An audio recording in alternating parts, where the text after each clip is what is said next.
Bonjour à tous, dans cette vidéo nous allons parler des matchs de jeudi. Le week-end européen continue pour nous. Cette fois nous allons bien sûr analyser les rencontres de la Ligue Europa. Les matchs sont plutôt intéressants à mon avis. Dans cette vidéo nous allons examiner trois rencontres clés de la journée. Il s'agit de Bologne-Aston Villa, Porto-Nottingham Forest et Fribourg-Celta. Un grand merci à tous ceux qui soutiennent ma chaîne, qui mettent des likes et laissent des commentaires. C'est toujours super et n'oubliez pas de vous abonner à ma chaîne Telegram. J'y publie tous mes paris en détaillant où, combien et sur quoi j'ai parié. Eh bien, bon visionnage à tous. Eh bien, commençons aujourd'hui par le match de Vitali que Bologne accueillera sur son terrain. Ostanovilova. Je m'attends pas à des sensations particulières de ce combat, d'autant plus qu'il s'agit d'une confrontation en deux manches. Pour moi, Ostanovilov est un favori assez logique, hein. On a vu ce qu'il a accompli cette saison, accorde une importance particulière au match de la Ligue Europa.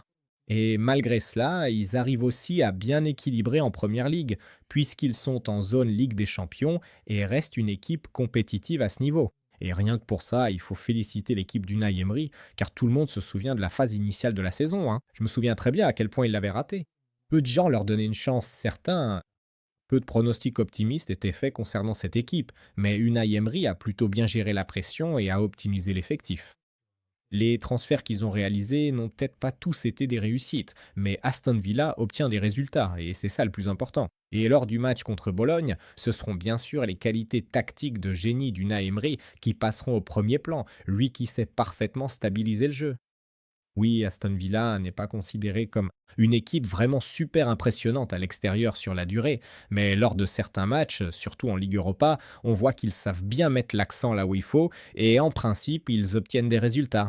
En tenant compte du fait que leur calendrier à venir sera assez particulier, et apparemment, le match contre Nottingham Forest est également important, qui aura lieu lors de la prochaine journée de Première Ligue et de la Coupe, mais étant donné que la Ligue Europa garantit aussi une qualification, une victoire plus précisément, la Ligue Europa garantit une place pour la prochaine saison en Ligue des Champions, alors qui sait, peut-être qu'Aston Villa, en raison de la concurrence en Première Ligue, il est assez difficile de privilégier la Ligue Europa, où la concurrence, à mon avis, sera bien plus faible en ce qui concerne les équipes engagées dans ce tournoi. C'est pourquoi, pour le match contre Bologne, les Vilanes devraient être plutôt bien motivés. Mais en ce qui concerne Bologne, l'équipe de Vincenzo Italiano a montré toute une série de matchs avant cela. Ils ne sont pas mauvais, mais il me semble qu'il y a tout de même une certaine différence de niveau, surtout si on les compare aux Anglais.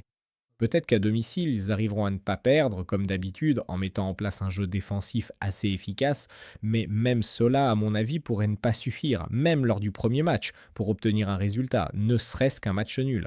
Par conséquent, concernant le match d'aujourd'hui, j'admets qu'un match nul est une possibilité et un résultat assez significatif, mais je pense qu'Aston Villa a plus de chances de l'emporter. Par conséquent, mon pronostic est un handicap de 0 en faveur d'Aston Villa.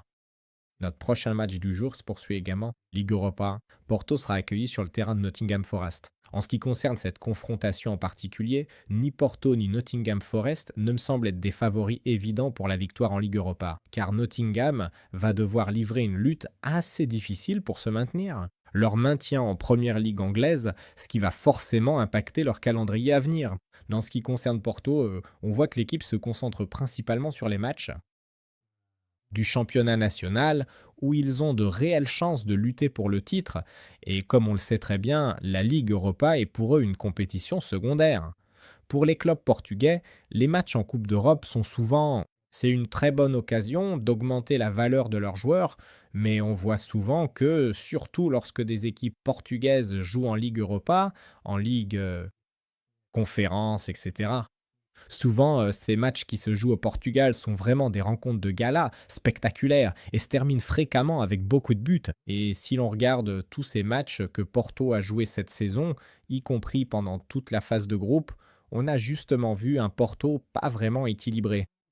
Parfois, Porto, qui avait des problèmes en défense, proposait un style de jeu assez ouvert, ce qui s'est beaucoup remarqué, contrairement à ce que l'équipe montre souvent en championnat, car en championnat, ce sont des styles de jeu plus pragmatiques qui dominent. Et souvent, tout cela se terminait par un grand nombre de buts, ce à quoi je m'attends d'ailleurs dans le match d'aujourd'hui. En ce qui concerne Nottingham Forest et le calendrier à venir, ils vont avoir un match très difficile contre Aston Villa, au City Ground, où ils devront absolument prendre des points, hein. C'est donc assez difficile de dire à quel point l'équipe sera motivée en venant ici. Mais une certaine rotation et le style de jeu ouvert du côté de Porto peuvent, au minimum, donner à Nottingham des chances d'avoir une certaine activité offensive dans ce match. Donc, en ce qui concerne le match d'aujourd'hui, ici, je considérerais une option assez, bien, pas forcément simple ou facile, mais plutôt une option plus pragmatique, oui, mais avec des attentes de but, c'est une option avec remboursement, le total de plus de 2 buts. Voilà mon pronostic pour ce match.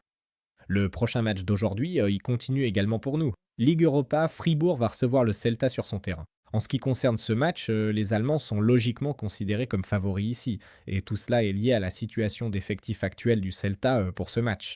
Il est difficile de contester cela, car Fribourg est une équipe assez structurée cette saison. Personnellement, j'ai été impressionné par ce match qu'ils ont joué contre le Bayern, extrêmement motivé et vraiment pas mal en termes de nombre d'occasions créées. Je dirais que Fribourg est une équipe, leurs matchs à domicile sont plutôt marqués par des paliers. Ils jouent avec beaucoup d'intensité en attaque, mais l'équipe est surtout considérée comme pragmatique et défensive. Parce qu'à l'extérieur, ils aiment très souvent cadenasser les rencontres. En ce qui concerne le premier match contre le Celta, étant donné qu'ils sont considérés comme favoris, ils n'ont pas les mêmes problèmes d'effectifs que le Celta. Bien sûr, ils vont essayer d'obtenir un résultat qui leur convienne, mais pour le match d'aujourd'hui, je n'écarterai pas complètement les Espagnols. Même s'ils ont des problèmes d'effectifs, au niveau de l'organisation du jeu, ils s'en sortent plutôt bien.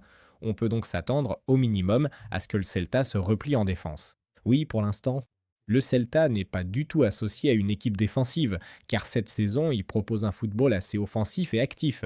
Mais sinon, qui va attaquer? S'il y a personne pour créer des occasions, pour générer beaucoup d'occasions, il sera assez difficile ici de miser sur des éléments de jeu en contre-attaque. En termes de nombre total, oui, d'occasions, parce que Fribourg s'est bien joué en termes d'équilibre.